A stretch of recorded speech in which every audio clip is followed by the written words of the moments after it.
Shine परिवार के आप सभी कस्टमर्स और सभी एसोसिएट आप सभी को Rashid Naseem chairman shine group का प्यार भरा नमस्कार। साथियों, शुरू दिन से जब से कंपनी के साथ ये लायबिलिटी का चक्कर शुरू हुआ है, शुरू दिन से मेरा एक ही बयान था आप सभी लोगों के लिए कि कंपनी कभी भी किसी भी हाल में आपको आपका पैसा, आपकी ज़मीन देने से इनकार नहीं कर रही है। लेकिन कंपनी को जानबूझ करके सिर्फ इसलिए बदनाम किया जा रहा है, फंसाया जा रहा है, ताकि वो सारे लोग जिन्होंने कस्टमर्स का पैसा अपने अकाउंटों में लिया और अब उनको लगता है ऐसा कि अगर कंपनी पे दिक्कत आ रही है तो कहीं दिक्कत उन पे ना आ जाए, ये सोच करके उन्होंने आप सभी कस्टमर्स को भड़काना, उकसाना और कंपनी पे आरोप लगा करके आप सभी लोगों के मन में ये बात बैठा देना कि कंपनी लौट कर नहीं आने वाली है, आपको लेकर लीगल में चले गए। मैं बात अभी कर रहा हूं उन लोगों को जो लीगल में गए। जरा एक बार अपनी मेमोरीज को रिकॉल करें, क्योंकि उनके दिल और दिमाग में ये बात अच्छे तरीके से बैठा दी गई थी कि कंपनी ने फ्रॉड किया है और कंपनी पैसे लेके भाग गई। दो चार ऐसे रिट पिटिशन वालों को तो मैं खुद जानता हूं इलाहाबाद में, जिन्होंने रिटें डाली और जो सिर्फ इसलिए डाली गई थी कि उनको मुझे ब्लैकमेल करना था। मुझसे ब्लैकमेलिंग, सौदेबाजी जब नहीं बनी तो उन्होंने आप सभी लोगों को इकट्ठा किया, अनाप शनाप क्लेम बनाए और ले जा करके इलाहाबाद में जो रिट चल रही थी ऑलरेडी पहले, उसके साथ अटैच करा दिया और धीरे धीरे एक ऐसा माहौल बना दिया जिसमें आप कस्टमर्स के दिल दिमाग में बात आ गई कि वाकई कंपनी भाग गई है और ये जो कह रहे हैं अगर उसको हम नहीं करेंगे तो हमारा पैसा डूब गया है। जबकि हकीकतन ये थी कि आपकी मदद से ही आपका पैसा वहां डुबाया जा रहा था। और मैं शुरुआती दिन से ही आप सभी लोगों के बीच में जब अपनी बात रखने का प्रयास करता था तो मेरे सोशल मीडिया पेजेस को कोर्ट के द्वारा आदेश करा करके बंद कराने की कोशिश सिर्फ इसलिए की गई ताकि आप तक सच्चाई ना जाने पाए। हमारे बहुत से एसोसिएट्स, उन्हें धमकी दी जाने लगी, उनके खिलाफ एफआईआर किया जाने लग गया कि आप राशिद नसीम से बात करते हैं, आपके ऊपर 120B का मुकदमा चलेगा। बहुत सी चीज़ ऐसी बताएगी सिर्फ इसलिए कि मैं सच्चाई बताया करता था। यानी एक माहौल बनाने की कोशिश की गई कि किसी भी तरीके से कस्टमर सच्चाई ना पता चले, जैसा कि होता रहा है भारतवर्ष में कि ऐसे मुकदमे 10-20 साल तक चलते हैं और 2-4 साल और आगे जाता मुकदमा तो आप भूल करके बैठ जाते। और जिनको आप पैसा अकाउंट में दे चुके थे, कैश में दे चुके थे, वो सारे जीवन आपके पैसे को दबाकर बैठ करके उसे ऐश कर रहे होते और आपको कभी सच्चाई से अवगत ना कराया गया होता। दो चार चीजें हैं जो शायद ऐसे लोग भूल गए थे जिन्होंने 2013, 14, 15, 16, 17, 18, 19 में मेरे सेमिनार्स अटेंड किए, मेरी मीटिंग को सुनी। वो शायद मेरी इस लाइन को भूल गए थे कि मैं कभी हारता नहीं हूं और जब तक जीतता नहीं हूं तब तक मैं कोशिश करता रहता हूं और कभी भी मैं गलत चीज के लिए नहीं लड़ता हूं। कई बार मैंने अपनी मीटिंग में कहा कि अगर अनजाने से भी मुझसे कोई गलती हो जाएगी तो सबसे पहले उस गलती के लिए क्षमा चाहूंगा मैं, और फिर उस गलती को मैं इतना बेहतर तरीके से दुरुस्त करूंगा कि आप पुरानी गलती को भूल करके नए की सराहना करना शुरू कर देंगे। शायद वो लोग भूल गए थे कि 2019 से पहले का राशिद नसीम जो स्टेज पर हजारों लोगों के सामने खड़े होकर बातें किया करता था, वो कहा करता था कि मैंने अपने आप को और अपने जीवन को इन वसूलों पर, इन सिद्धांतों पर संवारा है, सजाया और बनाया है। सेल्फ मेड हूं मैं, किताबों से पढ़ करके मैं बातें नहीं करता हूं, बल्कि अपनी जिंदगी में अपने तजुर्बों से मैं बात करता हूं। तो सबसे पहले आप सभी लोगों को बताना चाहूंगा कि आश्चर्य और अचंभे की बात है ये, और ऊपर वाले का बहुत बड़ा आशीर्वाद आप सभी कस्टमर्स के ऊपर है ये, कि हिंदुस्तान में इससे छोटे मोटे मुकदमे भी दसियों साल तक चलते रहते हैं, लेकिन ये हिंदुस्तान का पहला मुकदमा है जिसकी दो चार पॉइंट्स मैं आपको बताना चाहूंगा। जैसे भारत देश की सर्वोच्च एजेंसियां लगी, भारत देश में उच्च न्यायालय, डबल बेंच, चीफ जस्टिस महोदय के कोर्ट में यह मुकदमा गया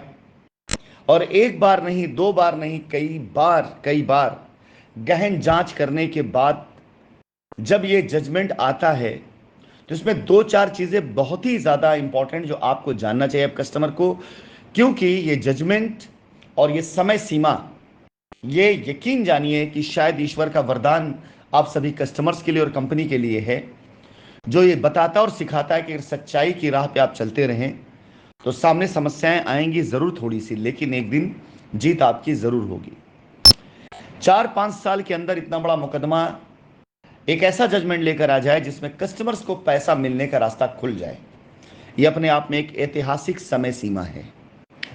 आप सभी को ऐसा लग सकता है कि काफी समय लग गया, लेकिन जिस प्रकार से कानूनी शिकंजों में आप सबकी लायबिलिटी को कस दिया गया था, जड़ दिया गया था, और आपकी तरफ से लड़ने वाले लोग ही आपके खिलाफ लड़ रहे थे। वैसे कि एक एसोसिएट आपसे ये कह करके चंदा वसूलता था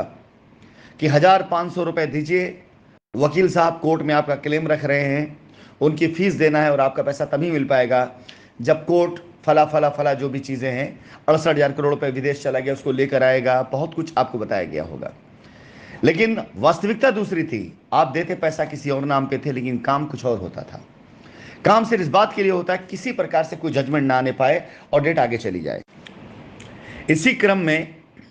लगातार डेट आगे बढ़ाई गई। आपने देखा होगा जब जब ऐसा वक्त करीब आया कि कोर्ट जजमेंट देने की तरफ जा रही थी, रास्ता देने की तरफ जा रही थी, इमीडिएट कंपनी के ऊपर नए आरोपों की बौछार कर दी जाती थी और इमीडिएट वो शुभ घड़ी जिसका इंतजार आप कस्टमर को होता था वो आगे बढ़ जाती थी। लेकिन दोस्तों, अब जो जजमेंट आया है, सबसे पहले तो ईश्वर का शुक्र करिए आप सभी लोग कि ये जजमेंट भले ही 4 सालों के बाद आया, लेकिन यकीन जानिए इतने बड़े मुकदमे का जजमेंट इतनी जल्दी आ नहीं पाता है, क्योंकि सामने जिसके ऊपर केस किया गया है वो कभी इसलिए मुकदमा लड़ने नहीं आता है कि हम पर जो आरोप लगाए गए हैं वो गलत हैं, और उससे गलत साबित करने के लिए और कस्टमर जो अपना पैसा लेने कोर्ट में आया उसको पैसा देने के लिए कंपनी लड़ रही थी। अब मैं आ जाता हूं उन कस्टमर्स को एक संदेश देने के लिए जो लीगल में गए हैं, क्योंकि हैं तो वो कस्टमर हमारे, लेकिन कुछ टेक्निकल चीजें जो मैं उनको जानकारी दे देना चाहूंगा। उसके पीछे मैं अपना कर्तव्य समझता हूं, सिर्फ इसलिए क्योंकि जो लोग आपको झूठ बोल करके कानूनी शिकंजों में लेकर के गए, अगर आज किसी भी वजह से जजमेंट की आई हुई जो कंडीशंस हैं उसमें कहीं आप उलझ रहे हैं, तो एक बार फिर ऐसा ना हो कि वो लोग आपको झूठ बोल करके आपको रोता हुआ अकेला छोड़ दें। क्योंकि फैसला अगर आ चुका है तो जो गाइडलाइन है उस गाइडलाइन से बियॉन्ड बिल्कुल भी कुछ नहीं किया जा सकता है। लेकिन अगर किसी ने आपको झूठ बोल करके आपको मुकदमे में डाला और आज आपको लगता है कि नहीं, अब आप गलत तरीके से कोई कंप्लेन या कोई एफआईआर, आपने कुछ भी फिगर गलत डाली और जिसका प्रमाण नहीं दे पा रहे हैं, तो अभी भी आशा और उम्मीद की एक किरण आपके लिए जिंदा है, जिसका इस्तेमाल करके कानूनी तौर से एटलीस्ट आप इस जंग में, इस लड़ाई में रह सकते हैं। और फैसला कस्टमर के हक में आया है। आपसे जाने अनजाने अगर कोई गलती हो गई हो, आपने जाने अनजाने में किसी को भी कोई पैसा दे दिया है और अब आपको उन लोगों के द्वारा दी गई गलत तहरीरों की वजह से या किसी ऐसी बातों की वजह से आप पास कोई पेपर डॉक्यूमेंट्स कंप्लीट नहीं हो पा रहा है, तो उसके लिए ऐसा कतई नहीं है कि आपका रास्ता बंद है। इसके बाद भी रास्ता आपका खुला रहेगा उन सारी चीजों को फॉलो करते जो मैं आपको बताने जा रहा हूं। मैं अच्छे से जानता हूं कि ऐसे कई कस्टमर्स हैं जिन्होंने पैसा एसोसिएट्स के अकाउंटों में दिए और उन्हीं कस्टमर्स को वो एसोसिएट लेकर के लीगली इलाहाबाद हाईकोर्ट में उन्होंने रिट डलवाई। उन्हीं कस्टमरों से, उन्हीं एसोसिएटों ने जिन पैसा लिया, उन्होंने इलाहाबाद में, कानपुर में, लखनऊ में, बनारस में, जहां कहीं पे भी उन्होंने एफआईआर कराई। आपसे एक त्रुटि सिर्फ इतनी हुई हो सकती है, अगर है ऐसा, तो कि आपने सारा आरोप कंपनी पे मढ़ दिया हो। आपने कंपनी द्वारा दी गई रसीद आपने लगाई हो, कंपनी द्वारा दी गई चेकें आपने लगाई हो, और आपने अपना ट्रांजैक्शन, मैंने देखा ज्यादा तक एफआईआरों में, ज्यादा तक रिटों में कस्टमर्स के ट्रांजैक्शंस लिखे ही नहीं गए हैं। लेकिन अब आपके पास मौका है, अगर आपसे आपका पेमेंट प्रूफ मांगा जाए और वो पैसा आपने कंपनी में ना दे करके एसोसिएट्स के अकाउंट में दिया है और आपने अनजाने में अपनी रिट में या अपनी एफआईआर में सिर्फ कंपनी का जिक्र किया है, तो आप इस लड़ाई में, इस रेस में अपने आप को दोबारा शामिल करने के लिए जो कार्यालय की तरफ से, ईडी कार्यालय की तरफ से जो पेपर दिए गए हैं उसमें कॉलम दिया गया है कि आपने पैसा किसको दिया है। बाकायदा आप वहां पर उस एसोसिएट्स का नाम, अकाउंट नंबर जरूर लिखें। किसी बरगलावे में ना आए, किसी बहकावे में ना आए।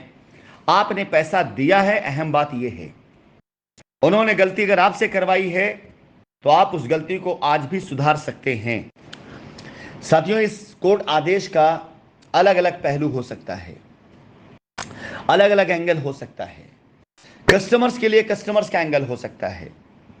जो लोग कंपनी के विरोध में थे उनका अलग एंगल हो सकता है, जो लोग कंपनी के सपोर्ट में थे उनका अलग एंगल हो सकता है। लेकिन व्यक्तिगत तौर से मेरा जो एंगल है, मेरी जो ऑब्जर्वेशन है, मैं आपको बताना चाहूंगा। और मैं समझता हूं कि शायद आप में से बहुत से लोग अगर इस गहराई को समझ लेंगे तो आप समझ जाएंगे कि आपका पैसा कैसे मिल सकता है और यह आदेश क्या कहता है। साथियों, इस आदेश में कोर्ट ने पारदर्शिता को बरकरार रखते हुए, किसी प्रकार से कोई भी किसी के साथ पक्षपात ना होने पाए, इसको बरकरार रखते हुए भारत देश की एक ऐसी जांच एजेंसी को इन्वॉल्व किया है आपके क्लेम को सेटल करने के लिए, जो हमेशा मनी लॉन्ड्रिंग पर ही काम करती है। यानी देश में काला धन कहां है और लोग काले धन का कैसे उपयोग कर रहे हैं, मनी लॉन्ड्रिंग कैसे कर रहे हैं, इस तरह के केस पे ही जो एजेंसी काम करती उसको ही लगाया गया। जहां तक मेरी ऑब्जर्वेशन है वो इस बात पर है कि इतने सालों के गहन अध्ययन के बाद, जांच के बाद, न्यायालय को, जांच एजेंसियों को यह बात जब दिखाई देने लग गया कि कस्टमर ही परेशान हो रहा है और कुछ लोग ऐसे हैं जो कस्टमर्स को परेशान करने का कारण बने हुए हैं, तो उसका एक बाकायदा रास्ता जो निकलकर इस आदेश में आया है कि आप कस्टमर जाएं। यहां कंपनी को पूरी तरीके से किनारे कर दिया गया है। यहां पर किसी भी ऐसी स्वतंत्र या किसी भी ऐसे कमेटी का गठन नहीं किया गया जिसके ऊपर किसी भी प्रकार से भविष्य में कोई भी अमली उठाई जा सकती हो, जैसा कि मांग बहुत से लोग इलाहाबाद हाईकोर्ट में कर रहे थे, सिर्फ इसीलिए कि उस जांच कमेटी में किसी भी प्रकार से वो अपनी पहुंच बनाएंगे और उनके द्वारा, उनके एसोसिएटों के द्वारा किए गए जो भी मैनिपुलेशन है उसको वहां दबा देंगे। लेकिन रियली ये जजमेंट, इसको मैं सैल्यूट करता हूं कि इस जजमेंट में जांच एजेंसी को शाइन सिटी की प्रॉपर्टीज को लिक्विडेट करके पैसा देने का जहां आदेश दिया गया, उससे शाइन सिटी को दूर कर दिया गया, बाकी लोगों को दूर कर दिया गया और दस्तावेज को पूरी तरीके से जांच एजेंसी के समक्ष सारे साक्षियों के साथ रखने की बात करके यह बात भी साबित कर दी गई कि पैसा आया है या पैसा किसी और के पास में है और बिला वजह इस केस को लंबित किया जा रहा है इसी वजह से क्योंकि जिनके पास पैसा है वो नहीं चाहते हैं कि कंपनी किसी भी तरह से लौट कर आए, उनका पोल खोले। और जहां तक मेरी जानकारी कहती है कि लीगल में गए हुए कस्टमर्स जब वहां जाएंगे और जाने के बाद वो सारे कस्टमर्स जो उन सारे मानकों को पूरा करते हैं, जिन मानकों के आधार पर उनका क्लेम खड़ा होता है, वो तो खुशकिस्मत हैं कि उनको उनका पैसा मिलना बिल्कुल वक्त की बात है। लेकिन वो सारे कस्टमर्स जिनके पास इस बात का पर्याप्त डॉक्यूमेंट्स ना हो जो उन्होंने क्लेम किया हुआ अपने एफआईआरों में, जो उन्होंने क्लेम किया अपने रिटों में, और पैसा उन्होंने अगर एसोसिएट्स को दिया है, तो मेरी आप सभी से विनम्र विनती है कि आप सभी लोग हर उस एसोसिएट्स का नाम, account detail, mode of payment जरूर से जरूर उस दस्तावेज में फिल करें जो आपको ईडी कार्यालय से प्राप्त हुए हैं, जिसमें आप जा करके बाकायदा अपना पेमेंट जो आपने कंपनी में दिया उसका डिटेल आपको देना है, वो जरूर पूरी तरीके से फिल करें। इस पूरे के पूरे क्रम में आपका पैसा जिनके पास गया है वो रिकॉर्ड लीगली एक ऐसी जांच एजेंसी के हाथ में जाएगा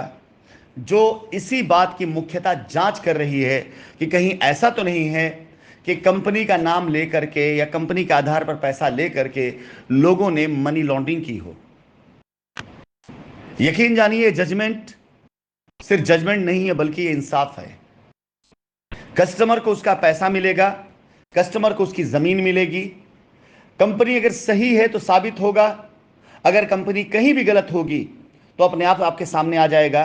कितना परसेंट हमें गलती थी वो सच में आपके सामने आ जाएगा। हमने 68,000 करोड़ का स्कैम किया है नहीं किया, अब आपके सामने आ जाएगा। वो सारी खबरें, वो सारी न्यूज़ जो डाली गई अखबारों में, वो कहाँ तक सच थी, कहाँ तक सही, वो सब सामने आ जाएगा। और कंपनी अगर वो सब चीज़ों में नहीं इन्वॉल्व थी जिसकी वजह से आप सबको डराया गया, आप सबको उकसाया गया, तो फैसला आप खुद करिएगा कि क्यों, किस लिए ये सारे आरोप लगाए गए थे और किन्होंने आरोप लगाए थे। ये फिलहाल इस वॉइस रिकॉर्डिंग को बहुत लंबा ना करते हुए मैं सिर्फ इतना कहना चाहूंगा कि पैसा अगर आपने दिया है तो आपको आपका पैसा मिलना चाहिए, यह सबसे पहली जरूरत है। लेकिन इस जरूरत को पूरा करने के लिए जरूरी दस्तावेज हैं, वो भी बहुत जरूरी है कि अगर आपने पैसा दिया है तो जहां पैसा मांग रहे हैं पैसा वही है आपका या पैसा कहीं और आपका है और आप ही ने दिया है इसको, अगर तो वो भी आपको ही साबित करना पड़ेगा। आप सभी कस्टमर्स जो लीगल में गए हैं, मैं उनकी बात कर रहा हूं, से मेरा अनुरोध है कि अगर आपके पास आपका क्लेम ऐसे ही है जैसा कि मैंने अभी शेयर किया, पीआईपी की चेक से लॉगिन, एसोसिएट डिस्काउंट से लॉगिन या इस प्रकार चीज़ों से, तो कृपया कृपया कृपया करके अब किसी बहकावे में मत आइएगा। अभी कल मेरे पास एक रिकॉर्डिंग आती है कि एक एसोसिएट महोदय 2 लाख रुपया अपने अकाउंट में लिए हैं कस्टमर से और कंपनी को आरोपी बना रहे हैं कि कंपनी भाग गई है, एसोसिएट नहीं भागता है और पैसा खुद रखा हुआ है उन्होंने, और सामने कस्टमर्स को किसी और प्रोजेक्ट में और पैसा दे करके, निवेश करके जमीन लिखवाने का प्रलोभन दे रहे हैं। उससे वो ये साबित करना चाह रहे, बचना चाह रहे हैं कि जो 2 लाख उन्होंने लिया है वो ईडी की जानकारी में ना आने पाए, कोर्ट की जानकारी में ना आने पाए और कस्टमर को बाहर ही सेटल कर दें वो। लेकिन महाराज, आप सभी लोग ये बात कतई मत भूलिएगा कि इस छोर पर राशिद नसीम बैठा है। हर वो एफआईआर, हर वो पिटीशन जो अब लीगल जामा पहन चुकी है, या तो वो सेटल होगी अगर जायज है, और अगर जायज नहीं है, उसमें 1 रुपए का भी गलत कोई भी बयानी की गई है, तो हम सिर्फ इंतजार कर रहे हैं उस दिन का जब सारे कस्टमर्स अपना क्लेम डाल चुके होंगे जो लीगल में गए हैं। उसमें जेन्युइन कस्टमर्स कितने हैं, और अगर किसी भी वजह से वो जेन्युइन कस्टमर्स जो जेन्युइन कस्टमर थे लेकिन किसी के बहकावे में आकर के उन्होंने कंपनी पर दबाव डालने के लिए गलत एफआईआर करा दी, अगर सारे कस्टमर्स उन सारी घटनाक्रम को लिखित तौर पर डिपार्टमेंट तक नहीं पहुंचाएंगे या कुछ कस्टमर्स क्लेम के लिए नहीं आएंगे, तो वो सारी रिट, वो सारी एफआईआर के ऊपर कंपनी खुद कार्रवाई करवाना चाहेगी कि अगर इन्होंने हम पर क्लेम किया था, आरोप लगाया था, तो या तो साबित करें कि हाँ इनका आरोप सही था, या साबित ये होता है कि हम सही थे, तो इतने साल का जो कंपनसेशन है वो किस प्रकार से कैसे कंपनी लेगी ये वक्त ही बताएगा। इसलिए मैं आप सभी लीगल में गए हुए लोगों से कहना चाहूंगा विनम्रता पूर्वक, कानून ने आपको रास्ता दे दिया है, जाइए और जा करके अपने क्लेम कीजिए ईमानदारी के साथ। अगर आपने 10 लाख रुपए दिया है तो उस 10 लाख रुपए के ट्रांजैक्शन को बाकायदा ईमानदारी के साथ दिखाते हुए उस पर कोर्ट के द्वारा दिए गए फैसलों के हिसाब से ब्याज के साथ आपको आपका पैसा मिल रहा है। इससे बड़ी और क्या बात हो सकती है। लेकिन अगर आपका क्लेम ही गलत निकल गया या ऐसी कोई बात हो गई, तो भी आप जा करके उस क्लेम में जो आपका पैसा जहां गया है वो जरूर डालिए, सच्चाई लिखिए, सही बात से अवगत कराइए कानून को। किसी भी प्रकार से कानून की आंखों में धूल न झोंकने पाए ये लोग, ये काम आप करें जरूर। अन्यथा आप ये अगर नहीं करते हैं और आप इन एसोसिएट के द्वारा बाहर ही सेटल कर दिए जाते हैं, हो सकता है संभावना इस बात की भी हो कि आपको ये बाहर सेटल कर दे कि कोई बात नहीं, चलिए हम देख लेंगे। लेकिन यकीन जानिए इस सेटलमेंट के बाद भी अगर कस्टमर्स की वजह से ये एसोसिएट की वजह से कंपनी की इतनी क्षति पहुंची है, तो कानूनन ये हमारा अधिकार है कि हम आपसे ये सवाल करें और आपको आकर के जवाब देना पड़ेगा कि अगर आपका पैसा ही हमारे पास नहीं था और आपको लेना ही नहीं था, तो इतने साल तक ऐसे झूठे आरोपों में फिर कंपनी को क्यों फंसाया गया। ये सवाल हम कोर्ट से भी करेंगे, ये सवाल हम उस कस्टमर से करेंगे जो कस्टमर ऐसे चीज़ों में संलिप्त पाया जाएगा, ये सवाल हम उस एसोसिएट से भी करेंगे जिसने इस प्रकार का पूरा कुचक्र रच करके कानून को, कंपनी को, कस्टमर को, जांच एजेंसियों को, सबको धोखे में रखा। फिलहाल इस वॉइस नोट को बहुत लंबा ना जाते हुए मैं यहीं पे इसको रोकना चाहूंगा और कस्टमर से एक ही बात कहना चाहूंगा, आपका पैसा अगर आया है तो मिलना चाहिए। अब उस पैसे का रास्ता कानून दे चुका है, उस रास्ते पे चलना आपका काम है। किसी के बहकावे में बहक करके मत आइएगा, जाइए और जाकर अपना क्लेम खड़ा करिए। अगर आपका पैसा कंपनी में नहीं आया है, उसके साक्ष्य आप नहीं दे पा रहे हैं, एसोसिएट्स आपको रोक रहा है, रुकिए मत, एसोसिएट्स का नाम डाल करके ईडी में डालिए ताकि सच्चाई सामने आ सके।